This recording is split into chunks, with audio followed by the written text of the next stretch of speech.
안녕하세요. 지난 5월 14일과 15일 미중 정상회담에 이어서 여러 차례 각국의 정상회담이 열리고 있는데요. 오늘은 북중 정상회담에 대해서 북한 전문가이신 손우정 박사님 모시고 이야기를 나눠보도록 하겠습니다. 박사님 안녕하세요. 안녕하세요. 예, 저희가 좀 급하게 요청을 드려서 준비하시느라 좀 고생하신 것 같아요. 얼굴이 많이 수척해지셨는데 그래서 어렵게 준비하신 것 같은데 오늘 그 내용들을 좀 쉽게 잘 풀어서 이야기를 해주시면 좋을 것 같아요. 전반적으로 어떤 내용들이 좀 이슈가 됐는지 좀 짚어봐야 될 것 같은데 주요 내용이 어떤 게 있었죠?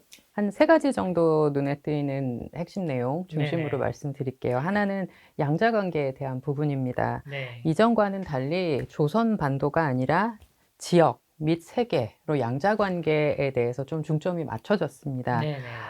양자로 이게 관계가 좁혀진 것 같지만 사실 내용은 그 다극화 질서를 네. 중심으로 한 그런 전략적인 협력의 이 범위 이런 것들은 더 넓어지는 내용들이 좀 담겼다고 보여지는데요.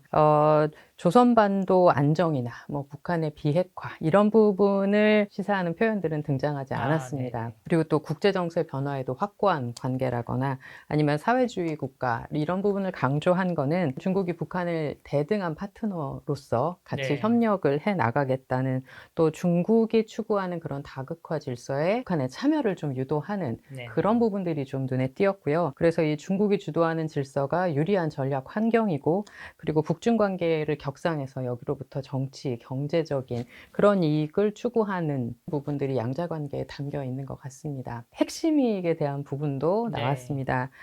북한은 하나의 중국 원칙, 네네. 그리고 중국의 그런 인류 공동체 개념이냐 아니면은 뭐 4대 글로벌 이니셔티브 네. 이런 핵심 이익을 수호하는 것을 지지한다는 입장을 보였고요. 중국의 경우는 북중 우호협력 상호 원조조약 65주년 네. 이런 부분을 강조하면서 북한에 대해서 다소 소원했던 관계들 좁히고 또 안보 공약 이런 부분들을 재확인했다는데 또 핵심의 네. 부분이 있었습니다. 세 번째는 이 교류협력 부분인데요. 군사, 경제, 과학을 포함해서 이런 교류와 협력 부분의 범위 그리고 네. 질적인 부분들까지 많이 향상된 것으로 생각이 됩니다. 일단 예컨대 처음으로 뭐 외교, 법 집행, 그리고 군대 교류 뭐 이런 부분들이 언급이 됐는데요. 군사협력을 강화할 것이라는 것들이 좀 많이 시사가 됐고 또 항구의 전면 재개방 부분 네. 또 뭐 열차나 항공 체계 이런 것들이 또 얘기가 나왔어요. 그래서 인적, 경제적 협력에 이런 분기점들이 좀 생기지 않을까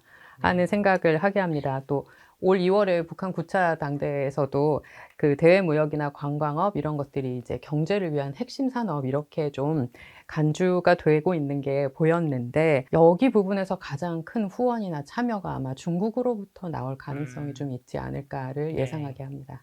그 말씀하신 내용들을 들어보면 약간 중국 쪽에 여러 가지 의도들이 많이 담겨 있었던 정상회담인 것 같고요. 잠깐 언급을 하셨지만 교류 부분에 있어서 우리가 좀 파악해야 될 부분들이 좀 있을 것 같고 좀 숙제가 주어진 것 같습니다. 근데 재미난 사실은 뭐 이 부분이 중국 쪽 발표에는 담겨 있는데 북한 쪽 발표는 또 빠져 있지 않겠습니까? 그래서 양쪽에서 이것을 어떻게 바라보는지가 좀 앞으로 좀 구체화되는 단계를 좀 필요로 할 것 같아요. 뭐 우리가 처음에 서두에 미중 정상회담도 있었고 이어서 중러 정상회담도 있었고 이제 이어서 북중 정상회담인데 이렇게 펼쳐지고 있는 정상회담들에서 각국이 또 글로벌 사안과 관련해서 최근 들어 분쟁의 시대에 좀 존재감을 드러내고 있지 않습니까? 그러니까 이런 것들을 좀 종합적으로 어떻게 봐야 될까요? 일단 이번 북중 정상회담에서는 전반적으로 중국과 북한의 이런 양자 관계가 네. 굉장히 강화되고 양측 네. 간의 뭐 협력, 교류 이런 부분의 폭과 수준이 굉장히 향상될 것이라는 인상을 받았죠. 네.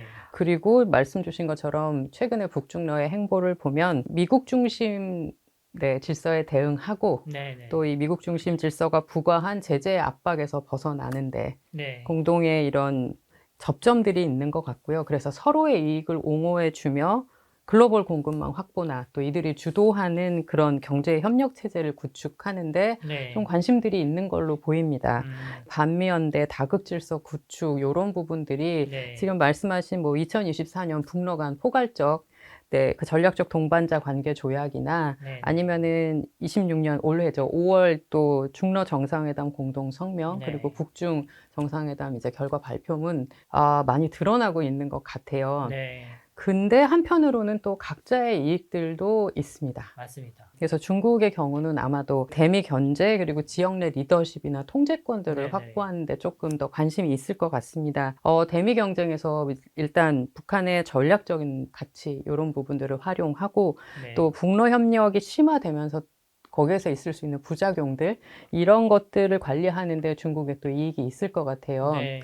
어쩌면 중국의 딜레마일지도 모르겠는 거는 경쟁 중이기는 하지만 네. 경제적인 피해를 최소화하기 위해서 과도하게 이제 미국을 자극하거나 그런 것들은 하지 않으면서 또 북러 협력이 강화되면서 상대적으로 이 영향력이 좀 네네. 줄어든 중국의 이런 대북 영향력을 확보하고 그러면서도 미국의 개입이나 또는 영향력이 확대되는 여지를 좀 차단하기 위해서 북한 핵 문제, 민감하고 중요한 이슈들 이런 쟁점들은 너무 부각시키지 않아야 한다는 과제를 안고 있는 거 아닌가 해요. 사실 우리 입장에서는 그 부분이 가장 좀 관전 포인트였죠. 맞습니다. 그래서 어쩌면 이번에 이 북한 비핵화 언급이 없는 것도 네. 이러한 딜레마를 의식해서 모호성을 유지하려는 것이었는지도 모르겠어요. 또 러시아의 경우는 우크라이나 전쟁 승리, 네. 그런 국제사회의 제재를 네. 탈피하고 한미일 견제 이런 부분들이 아마 이익이 아닐까 생각합니다. 또 북한은 뭐 이따가 좀 더 자세하게 말씀드리겠지만 24년도 조약을 통해서 러시아의 자동 개입 부분이나 군사 네. 협력 획득하는 거 그리고 이번에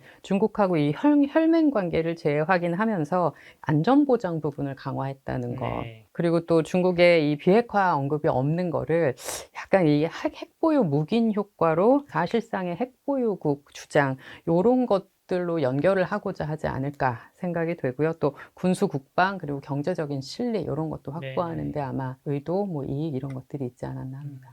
북한의 의도까지 굉장히 자세하게 잘 설명을 해주셨는데 조금 이따 또 더 자세하게 설명하신다고 말씀하셨는데 더 설명하실 부분이 있을까요? 약간 현미경을 좀 네. 들여다봐서 아, 예. 네, 그 전에 제가 조금 네. 더 한 가지 여쭤보고 싶은 거는 우리가 계속해서 얘기했지만 이 지금 시점이잖아요.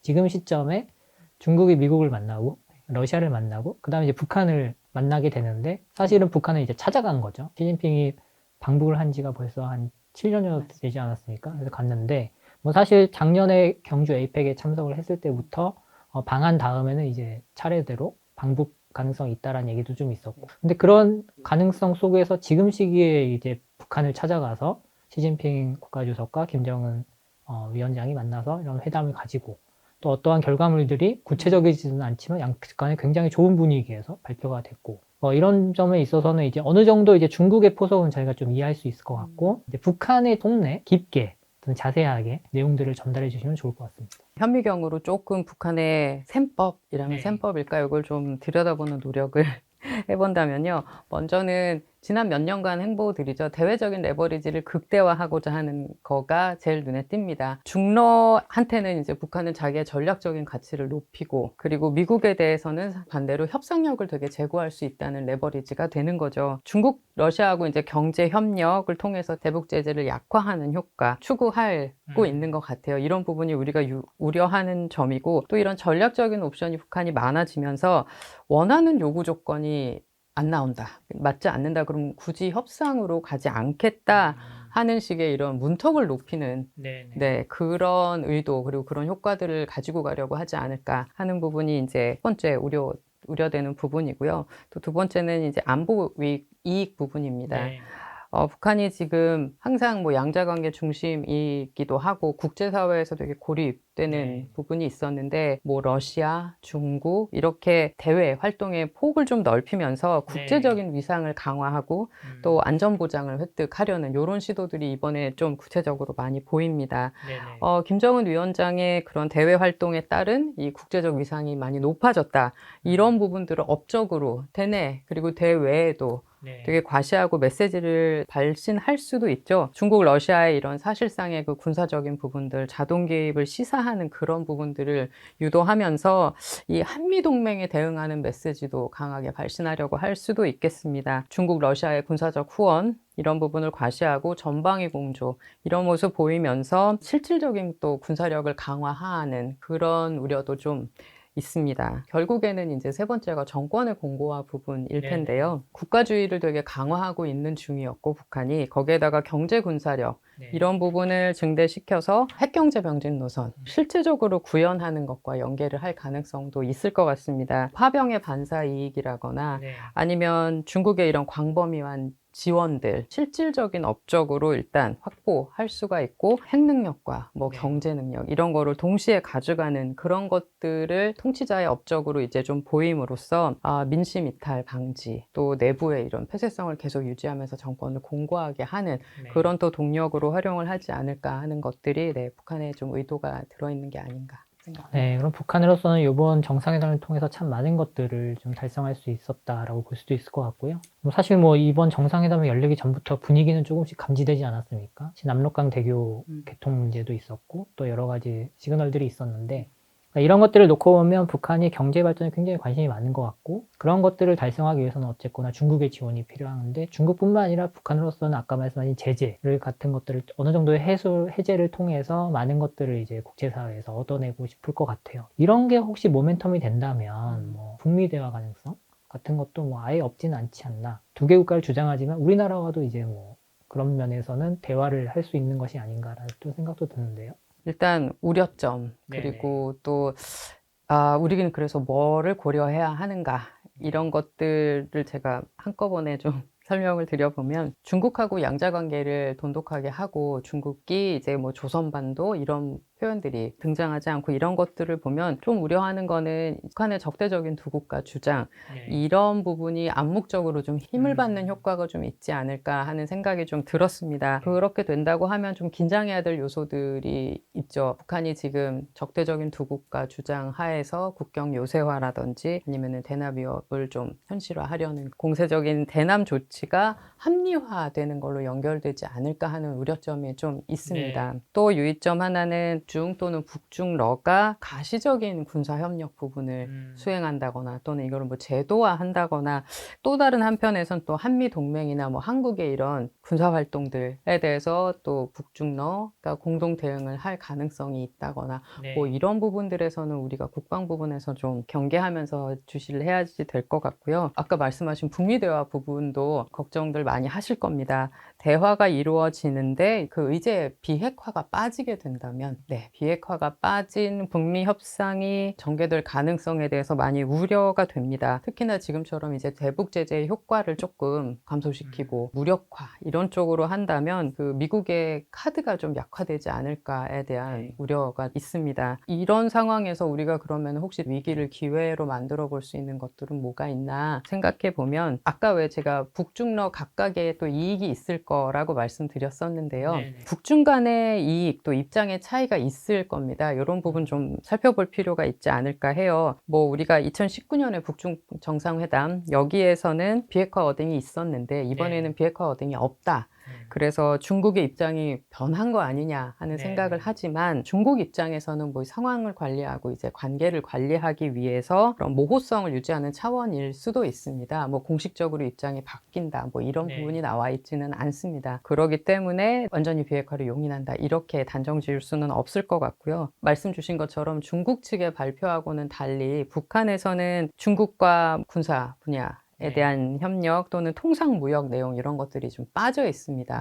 북한으로서는 뭐 이제 중국의 그 정권에 대한 개입이나 뭐 관여, 간섭 이런 부분들은 좀 방지하고 또 북중 국경 지역 관리가 개방이 되고 하면은 관심이 있을 수밖에 없죠. 그런 관리 내부 이완이 될 가능성 이런 것들을 방지하는 데 또 이 대내적인 목적이 있기 때문에 다른 목적에서 오는 공간들 그런 것들이 진행이 되는지를 주시할 필요가 있을 것 같아요. 그래서 이런 이익들을 변화시킬 변수들 또는 앞으로 있는 외교적인 그런 이벤트들 보면서 앞으로 어떤 시나리오들이 있을까 대비를 하는 것들도 필요할 것 같습니다. 정리를 해보자면 대미 부분에서는 우리의 그 북한 비핵화에 대한 입장 이런 부분들은 지속적으로 전달을 해야 할 것이라고 생각합니다. 또 북한에 대해서는 아까 국경 요새와 이런 부분들 얘기가 나왔는데요. 우리 국방태세 건하게 유지하면서 일관적인 메시지를 오히려 발신하는 것이 접경적 관리 부분이나 우발적인 충돌 또 오판 이런 것들을 방지하는 과도 가질 수 있지 않을까 합니다. 그리고 중국이나 러시아 뭐 이쪽 부분들도 우리가 어떻게 해야지 되는지 고민해야 할 겁니다. 우리가 지정학적인 것도 있지만 지경학적인 가치도 있습니다. 또 여전히 외교적으로는 북한의 그런 핵 문제, 제재 회피 이런 부분들은 국제법상에서의 그런 위반적인 부분들이 있죠. 그러면 여기에 대한 국제사회의 관심 그리고 국제사회의 이런 어떤 공감대들 이런 것들을 상기하면서 또 우리의 외교적인 노력도 계속 지속이 될 필요가 있을 겁니다. 그래서 보여지는 것들은 한두 가지지만 사실 우리는 다방면에서의 대응, 대비 그리고 어려운 점들이 있지만 그 사이에서 어떻게 공간들을 창출하느냐 이런 부분에 대해서 관심을 가지고 계속 연구를 해야 될 것이라고 생각이 듭니다. 손호정 박사님께서 이제 북중 정상회담에 관련된 여러 가지 내용들, 또 나아가서 한국에 대해 시사점과 대응 방향, 그리고 본인이 연구해야 될 내용까지 이렇게 자세히 설명을 잘 해주셨고 요모조모 잘 따져본 것 같습니다. 그래서 저희가 지금 미중 정상회담서부터 지금 북중 정상회담에 이르기까지 중러 정상회담과 한일 정상회담을 거쳐서 지금까지 왔는데 한 2달 상간에 많은 정상회담들이 열렸고요. 이를 통해서 이제 동북아에서 있어야 했던 여러 가지 논의들은 어느 정도 다 정리가 된 것 같습니다. 그래서 앞으로 이런 것들이 실질적인 행동으로 어떻게 나타나는지를 저희가 또 꾸준히 관찰하고 분석해서 여러분들에게 전달하도록 하겠습니다. 박사님 오늘 말씀 감사합니다. 감사합니다.